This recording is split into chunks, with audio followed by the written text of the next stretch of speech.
Naturally, as one of the most popular games on the Nintendo 64, Goldeneye has enjoyed a relatively healthy ROM hacking scene over the last few years. Some of you may recall Goldfinger 64, which is probably the best one out there currently, but in between all that have been numerous other much smaller examples. The only problem with a lot of these ROM hacks is the fact that they often consist only of one level, which isn't a horrible thing because it's still free fan-generated content and the levels are often quite good, but at the same time, having to patch the ROM each time to play one level is a little bit excessive and not super practical. So, when I looked up Goldeneye ROM hacks and found a collection of 12 fan-made Goldeneye levels all from different hackers, all rolled up into a singular convenient package aptly referred to as Goldeneye Compilation Pack, which came out back in October, I figured, alright, let's rock and roll. Now before I get into the actual content of this hack, I do have to make a little recommendation first. In my last video, I recommended that those of you who have an EverDrive or something similar should probably play on that instead of an emulator. With this hack, I'm gonna go ahead and recommend you do the exact opposite.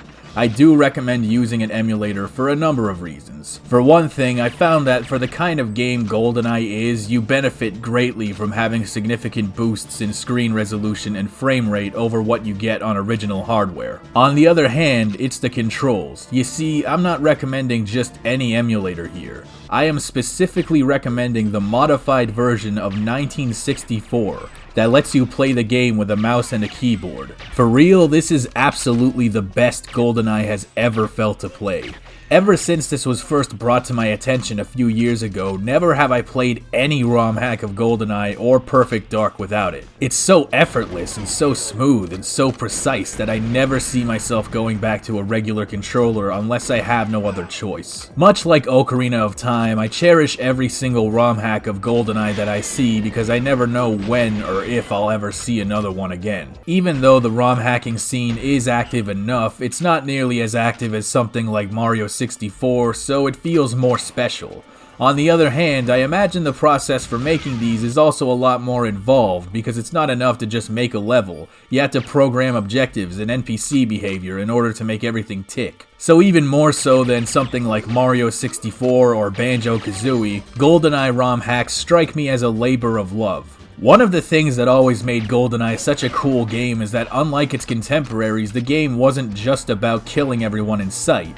Although that definitely is a big part of the game, and it is very, very fun to do, the more important part of Goldeneye is the more elaborate and specific objectives like downloading classified data, or shutting down the mainframes, aka blowing the fuck out of them, or installing covert modems, or shooting out all the cameras and watching them explode, or doing an infuriating escort/tower defense mission while the game decides to infinitely spawn guards on your ass who all have AR-33s and can kill you with a fucking stare. It is a little bit difficult and not particularly practical to judge this entire hack as a whole because every level was made by a different hacker with different directions and sensibilities. But if there's one thing that I can say is common to all of these levels, it's that I enjoyed them a lot. I played all of them on 00 Agent difficulty just so I could get the full experience complete with all the objectives that were scripted out, and of all the levels, there were only 2 that I wasn't able to make it all the way through, but not for lack of trying. The reality is that even without the technical problems of Goldeneye on original hardware, the game is still remarkably challenging.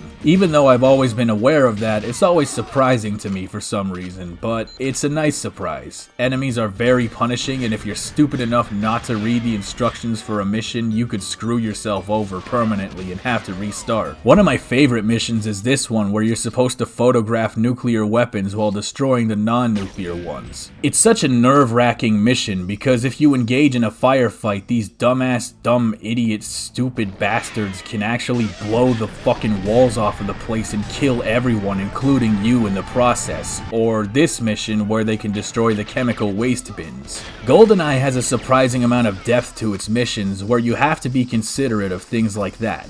The downside of this, of course, is that there aren't any checkpoints, which means you're kinda screwed and have to start all the way over again if anything goes wrong. This is definitely frustrating to be sure, but at the same time, that's kind of a big part of Goldeneye's gameplay loop.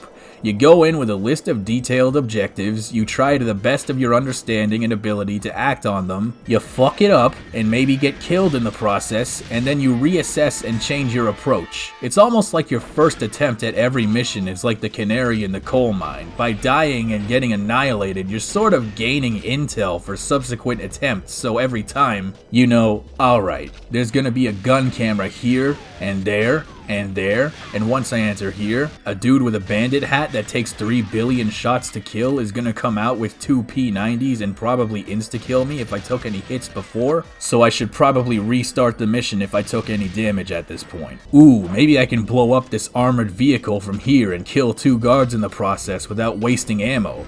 Maybe I should wait to contact the helicopter pilot so I don't trigger the alert and make the guards pursue me around the world. It makes you think, and in my opinion, failure really does make you better in this game in the long run. I think that one of the most impressive things about these hacks is not only the authenticity that the level layouts and designs have with respect to the original game, but also how believable they are as places that could potentially exist in real life. Obviously, Goldeneye graphics can only be so good, even in a ROM hack, but the way the levels are designed, the locations can look remarkably naturalistic. You got a secret laboratory on a tropical island, a big-ass garden, underground cave complexes, Antarctica, big shiny corporate office thing with desks and big-ass rooms that serve almost no purpose. These levels are all made to look very natural and authentic. On top of that, every single mission also comes complete with a bunch of documentation detailing the mission briefings and the backgrounds to everything, just like the original. So not only do you have all these engaging and fun Goldeneye levels, but there's even story and written context for everything that's happening. There's comical plot twists. It's almost like a funny 007 fanfiction. It demonstrates a spectacular level of attention to detail and engagement with the source material, and these hacks are that much better off for it. It might have been nice to hear some new music or see some new enemies or perhaps some new custom weapons like maybe a shotgun that doesn't suck dick, but that's okay. I am more than happy with what I played. I spent a cumulative 5 hours of my life playing through this thing, and well, I would say I wouldn't have done that if I didn't like it, but I spent 60 hours playing The Witcher 3, and I didn't really like that. But the point is, I spent a substantial amount of time playing this game, and I enjoyed every minute of it. The game works correctly, it's designed well, it isn't buggy or broken beyond recognition, the objectives and means to complete them are relatively clear, and doesn't lead you on with confusing orders or anything like that. It's a game whose challenges are relatively fairly telegraphed and still manages to kick you in the penis really hard. It's a nice collection of disparate stories from a variety of creators, and they are all very impressive in their own ways. So yeah, I do recommend this one. In fact, you might be able to say that I cannot recommend it enough. But that's gonna be it for today's video. I hope you enjoyed it. Can you guess what tomorrow's hack is gonna be? I'm not gonna spoil it for you, but I feel that I should warn you that if you're a vegan or vegetarian, you might want to sit this one out. Merry Christmas, cousins.